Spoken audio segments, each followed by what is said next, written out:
The Extraordinary Gardener.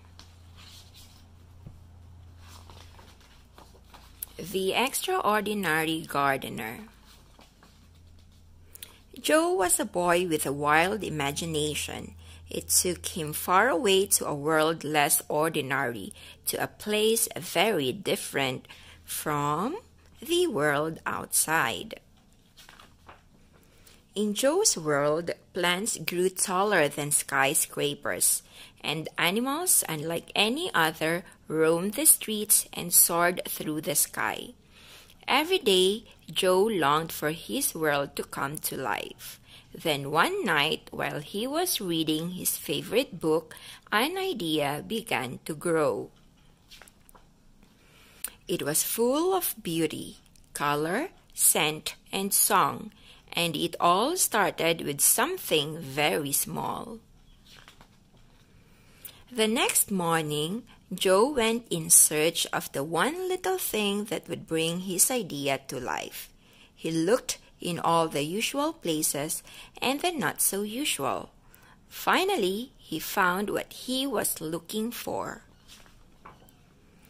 Wasting no time, Joe collected all his tools together and carefully planted the tiny seed.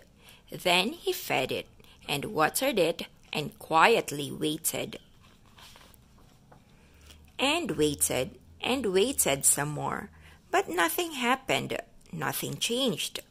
Eventually, Joe stopped waiting. He forgot all about his seed, and he went back to what he knew best, imagining.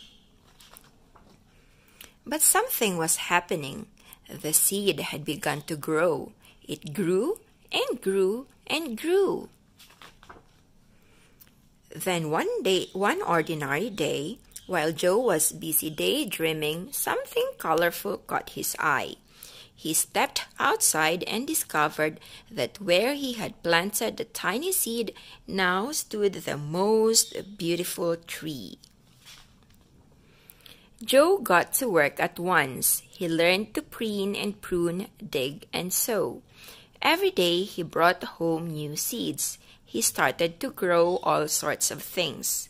Before long, the single tree had become a tiny garden that grew bigger and bigger and bigger. One by one, Joe's neighbors came to visit his beautiful garden. When Joe saw his new friend so happy, he had another idea. Joe decided to share his garden with people throughout the city. And slowly, over time, with the help of that first tiny seed, Joe's world grew from ordinary to extraordinary. And that's the end. The Extraordinary Gardener.